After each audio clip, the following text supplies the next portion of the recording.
ఈ మధ్య వీకెండ్ అనే మాట ఎక్కువ సార్లు వింటున్నామండి. ఈ సాఫ్ట్వేర్లు ఏదో ప్రైవేట్ కంపెనీ ఎంప్లాయీస్కి వాళ్ళకి వారంలో 5 రోజులే జాబ్ ఉంటుంది, మిగతా 2 రోజులు సెలవు అన్నమాట. అట్లాగే సెంట్రల్ గవర్నమెంట్ వాళ్ళకి కూడా 5 రోజులే ఉద్యోగం ఉంటుంది, 6-7 రోజులు సెలవులు అన్నమాట. ఈ వీకెండ్ వస్తే ఎవరికి పని చేయబుద్ధి కాదట. అదేంటో వీకెండ్ అబ్బా పని చేయబుద్ధి కావట్లేదు, జొమాటోలో ఆర్డర్ పెట్టుకుందామా, ఇంకోటి ఏంటి అది స్విగ్గీలో ఆర్డర్ పెట్టుకుందామా అని చూస్తూ ఉంటారు.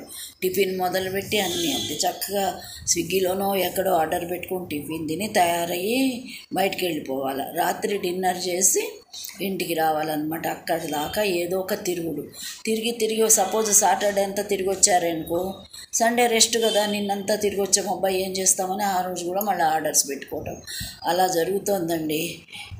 ఈ మధ్య పిల్లల ఆలోచన ధోరణులు అలా ఉంటున్నాయి. చక్కగా ఎంత వారానికి 2 రోజులు తింటే ఆరోగ్యానికి ఏమన్నా మంచిదా?